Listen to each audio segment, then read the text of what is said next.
The Swedish Match Tour, the world's premier professional sailing series, heads to Long Beach in California for one of the most famous sailing events in the sport. This, the 40th year of the prestigious Congressional Cup Regatta, hosted by the Long Beach Yacht Club.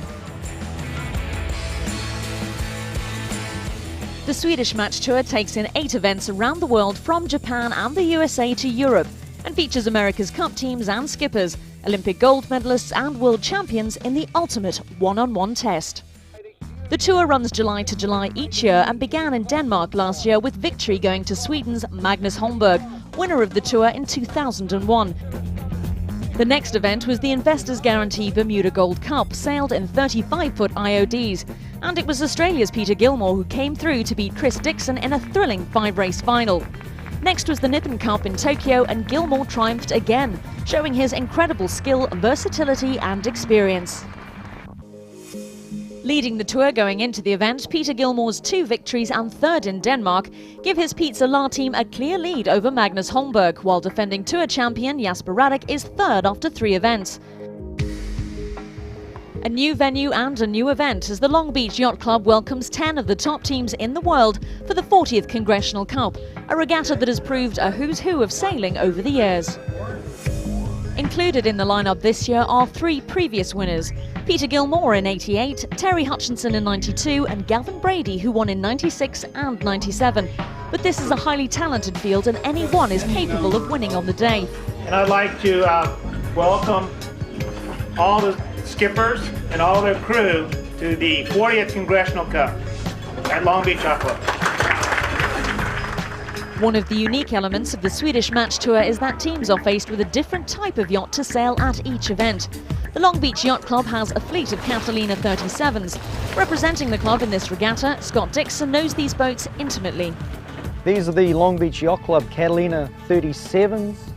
The first thing that's a bit different is the backstay. It's a fixed backstay. It's wire rigging, and it's just one more way they use to equalize the boats to eliminate any tuning differences. We've got the wheel, pretty standard for a lot of boats, but perhaps not on a boat this small. It's only 37 feet, but more interesting is the rudder down below. Pretty big rudder, and the way the boat is balanced means that the wheel and the rudder, they give the boat a lot of maneuverability, and you'll see the boats spin and turn very, very quickly. Moving forward, got all the halyards in the pit area. 2 masthead spinnaker halyards. We normally only use 1, so that is about it for the Catalina 37s out of Long Beach Yacht Club. But what do others think of them after their pre-regatta practice sessions? They're large boats, a crew of 6, very heavy spinnakers and masthead spinnakers, so it's a lot of sail to hoist up to the top of the mast, so spinnaker sets become quite important, and obviously leeward mark roundings are another critical area. You've got to get that spinnaker down, carry it as far as you can to the bottom mark. You tend to see a lot of mistakes happen there, and it really comes down to the good crew work and coordination. These boats have full-sized, all the way up to the top of the mast, Genoas. That makes a difference in how you sail, especially in how you start, and we just all have to get used to that. The team sail 9 flights, 1 match against each other team, accumulating victories or losses. A second round robin is planned, and the 4 teams with the best results advance through to the semi-final stage. The 2 yachts in each one-on-one match sail a standard windward-leeward course. After a 4-minute pre-start, they sail 2 upwind and 2 downwind legs, jibing and tacking round the marker buoys. Simply put, the first team to cross the finish line wins. But of course, there are complex rules, tactics and strategy involved in beating an opponent. America's Cup campaigner Andy Green takes us through the first of the round-robin stages. Well, here we go, action right from the start here. A collision between Terry Hutchinson to windward. All the time, changing course. Terry Hutchinson had to keep clear there. They're asking for a penalty decision. It's against Hutchinson, yellow flag against him. And here we go again in the pre-start. Crucial stages where they can get a jump on the opponent. Hutchinson on starboard, very late jibe there. And back, collision, hard collision there. Champion black flag. calling for the black flag. Umpires have got to make another decision. What have they made? Is it? It's yellow. That's against Hutchinson again. 2 penalties in the pre-start, and you can see race over right there. Here we go, second race. Graham Hansen against Harrop, the Dane against the Kiwi, and it's all tight off the starting line there. But coming up to the final windward mark for the downwind slide. Baumann hoisting the spinnakers there. You can see them pulling them as fast as they can. This is the opportunity where the boat behind, if they're nice and tight, has a chance to attack. Graham Hansen jibes straight away. That's a good first move from Graham Hansen. He's all over the breeze of Kelvin Harrop, who's having to defend very hard.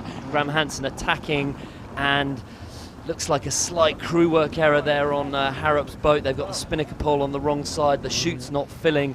And this just allows Graham Hansen to slide around the outside, and it looks like it's pretty tough for Harrop to come back from here. Race win to Graham Hansen. So a good result for Jas Graham Hansen, 4-1 on the day, tied with Gavin Brady of the Oracle BMW racing team. But Peter Gilmore's Pizza La team finished with a perfect 5-0 scorecard to lead the field. Gilmore has experienced 5 different America's Cup campaigns and is a 3-time World Match Race champion. He's one of the most respected and feared competitors on the Swedish Match Tour. It's a very psychological game, match racing. You have to be out there all day racing, and that aspect is like a marathon. And so you have to be able to be as bright as you can at 9 o'clock in the morning and the same at 6 o'clock in the afternoon. Yet it's interspersed with a whole bunch of sprints. And so you've got to be able to gear yourself up for the sprint. And combined in that sprint is like a high-speed game of chess where there's a very tactical, mental game going on. It's being able to prioritise and see where the advantages are, and then having the experience of almost a deja vu sort of approach. I've seen all of this before, and it sort of flows out in front of you as to what's going to happen, and that I think is where the experience counts. The inspiration for me in sailing was certainly my father. He was sailing, and we fortunately lived near the Royal Freshwater Bay Yacht Club in Perth, and he has participated in each of my America's Cup campaigns as the team doctor. And I can remember him very much wanting me to go into medicine, following his footsteps. And I can remember him having a few beers one day in the middle of all of that, what was going on in Fremantle back in '87, and saying, "Thank God you didn't do medicine." And he'll need all his experience to stay ahead with the opposition planning their strategy for day 2. Our day today will be very similar to yesterday. We just want to go out there and work on the little things that we aren't doing very well at the moment, and just again slowly get better, get faster, and more confident in the boats and the conditions and preparation for the later rounds. Great matchup here. Brady against Gilmore, 2 heavyweights of the Swedish Match Tour. Brady just to windward there, having to keep clear. Seems pretty upset about the situation now. They're asking for an umpire decision. That's the Y flag. Gilmore and Brady both making their views clear to the umpires, and they've decided it's against Brady. Too close, main on! Here we go, another incident, tacking too close. Peter Gilmore, was he? They'll ask the umpires. There we go, bottom left-hand corner, green flag, no incident. So Brady's 1 penalty behind, but it's an even start. Brady going to the right-hand side, looking to get an advantage.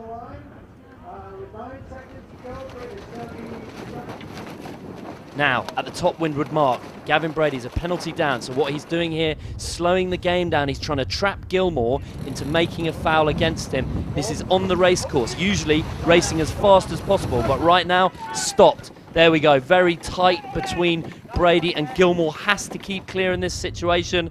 Brady's still ahead. Gilmore gets the penalty. There you go, yellow flag on the umpire boat. All penalties now, even around the race course. Brady's still ahead. Excellent tactical manoeuvring there from Gavin Brady and his team. They're ahead, they're doing the spinnaker hoist, and they've probably gained a boat length, maybe a boat length and a half on Gilmore. So all square now, and Gilmore will be trying to attack downwind. This is the last downwind leg. He's trying to roll over the top of Brady. Brady luffs. Y flag there from Kostecki, America's Cup veteran. Oh my God! Oh my God! He doesn't seem to agree with the umpires. Get out of our way! Well, despite the emotion, Brady sails cool and calm and crosses Gilmore to take the race win. Gavin Brady takes over top slot as a result of that victory, winning all 4 matches today.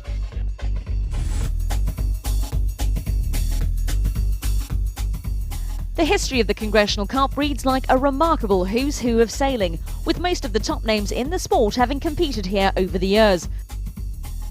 The Congressional Cup was founded in 1964 by a group of staff commodores and active sailboat members of the Long Beach Yacht Club, and they really wanted to make it something of substance here on the West Coast. We're well connected enough with members of Congress, and Congress mandated the Congressional Cup Deed of Gift as well as the trophy and Congressional Cup Week.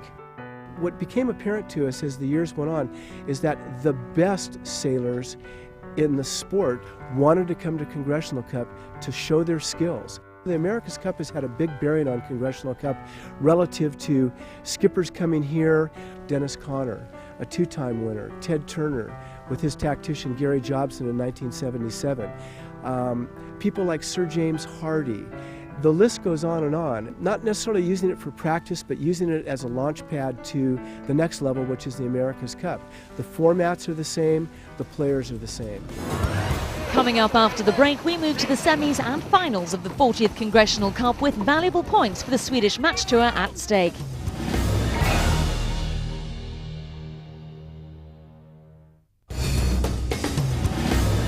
Long Beach Yacht Club in California is the venue for the 3rd leg of the Swedish Match Tour, the world's premier professional sailing series. After 2 days of competition at the 40th Congressional Cup Regatta, Gavin Brady's Oracle BMW racing team leads the completion of the first round robin stage. Multiple world champion Ed Baird looks at how a match can be won or lost on the start. It's well known that starting is a big part of match racing. So how do you do that well? For me, it's all about control. Control comes from 2 places. One, if you're to the right of your competitor, you have control because you have starboard tack and you can block him out to the other side of the race course, keep him from getting to the windward mark in front of you. Another way to get it, though, is to start left. It's riskier. It means you have to tack and get across that starboard boat, but in some conditions and on some starting lines, that's the place to control the race. Control's what it's all about. If you're in control, usually you're in the lead.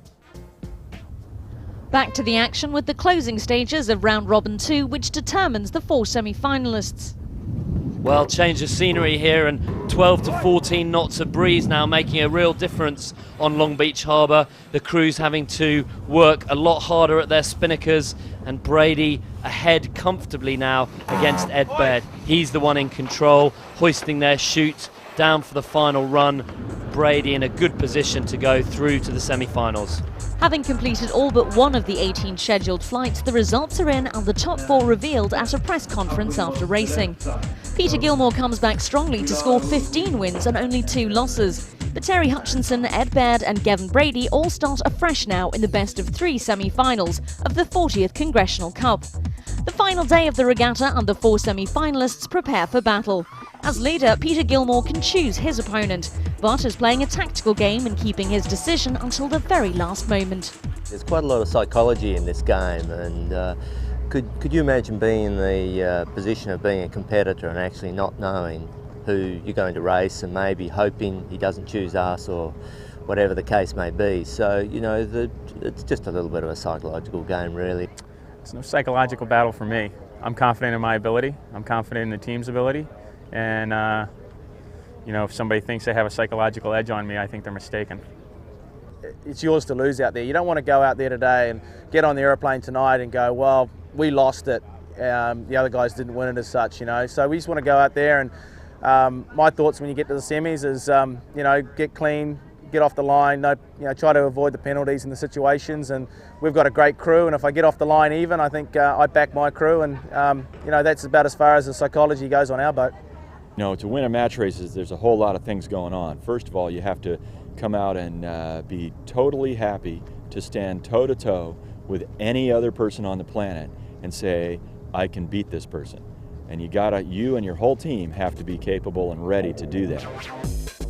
Out on the water, Gilmore chooses past winner Hutchinson, which should prove a fascinating match. While in the other semi-final, that leaves a Baird-Brady contest in this best of 3 matches.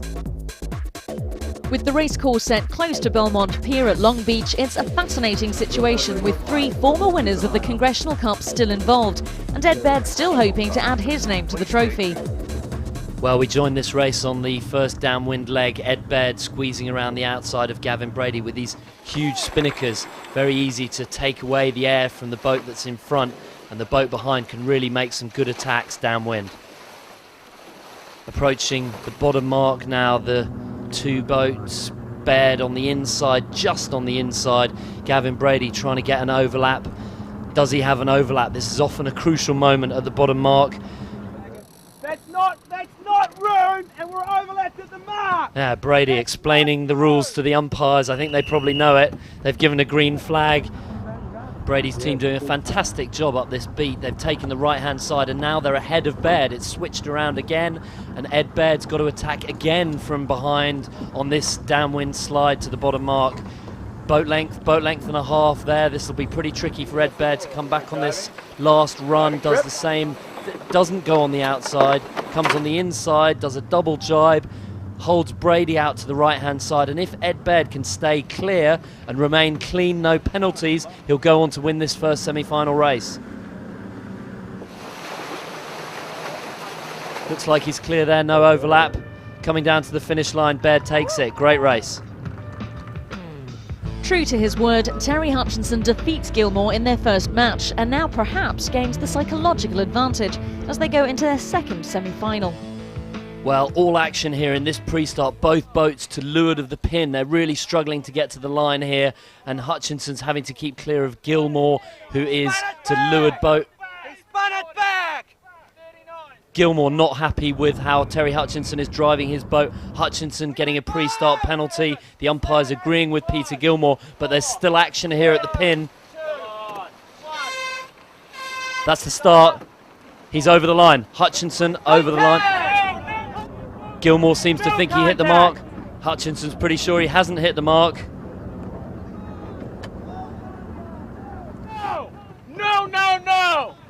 No! Making his views pretty clear to the umpires there. No penalty, but Hutchinson's carrying one from the pre-start. He's ahead at this top mark, but not by much. We've seen these races go before, the boat behind attacking, and Hutchinson jibing straight away to try and defend his position. Hutchinson still just ahead, but it's tight as anything. Here we go, Gilmore trying to get around the top. Hutchinson luffing, they're claiming contact. That's the Y flag. Umpires, green flag, no penalty. And Peter Gilmore doing a really nice job staying in front as they go up for the final round. Upwind, Hutchinson's crew, they're just leaning out as Gilmore gets to the top mark. Clean set here needed from Gilmore, but he's a good distance ahead now. What's that? Probably 8 or 10 boat lengths as Gilmore jibes to defend. Hutchinson's really got to do something special to get back at him here. Don't think he can. There we go. Gilmore wins to go 1-1. An awesome contest that's going to the wire, now 1 victory each. And it's the same in the other pairing as Gavin Brady comes back to square the series at 1-1. So it's a tense third and deciding semi-final. Well, Terry Hutchinson to windward there. He's in the boss position. He's in good shape. And Gilmore luffs hard. He knows he's in trouble. So he's created an incident. There's a Y flag there. The umpires know Gilly's trying something on. They give him a yellow flag. Hutchinson not only ahead, but with a penalty as well. Coming to the final windward mark, Terry Hutchinson and his crew now have to keep it clean all the way down the bottom leg, hoisting the chutes. And Gilmore's going to throw everything, probably the kitchen sink as well.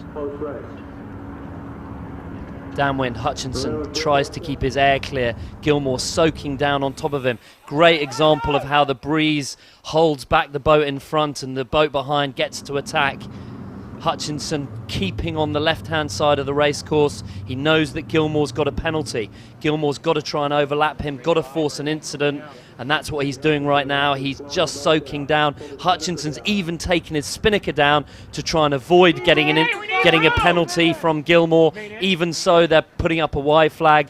As you can see now, Gilmore's still got to do his penalty as Hutchinson, without a spinnaker, without a jib, very slowly squeezes round, takes the win. Ed Baird overcame two-time Congressional Cup winner Gavin Brady to make this an All-American final, now facing Hutchinson. And due to light wind conditions and a lack of time, the race committee makes the decision to change this to a winner-takes-all, one-race final. How's that for drama? Well, coming in for the start, that's the gun there, split tack start. It's super, super light. The crew's looking for the best breeze possible, and Hutchinson sailed this fantastically up the beat. He's tacking now for the windward mark. You can see how light the breeze is. The crew roll tacking the boat, just making sure they get as much pace as possible. Skip Baxter, the main sheet guy, he's looking at Ed Baird's boat thinking that's got to be 20 or 30 boat lengths. It's a great lead here in the final race. There's only one of these races. They're checking the breeze, going downwind. They've got to be comfortable here, but you never know when it's light. Ed Baird around the top mark, following Terry Hutchinson. There's not much he can do now. Andy Horton in a yellow hat, the tactician and main sheet man, electing to follow. You can see the two of them towards the bottom mark. Terry Hutchinson drops the chute. There's a slight bit more pressure now around the racecourse. Hutchinson will really like that. The more pressure, the better when they're ahead. Allows them just to extend their lead and feel comfortable. Ed Baird miles behind at the moment, and the Congressional Cup right in the balance here. Getting lighter, top mark, Ed Baird just a bit higher towards the mark, made a slight gain. 2, 1, hoist. There's the hoist, spinnaker going up. All they have to do now, it's about 500 yards to the finish line.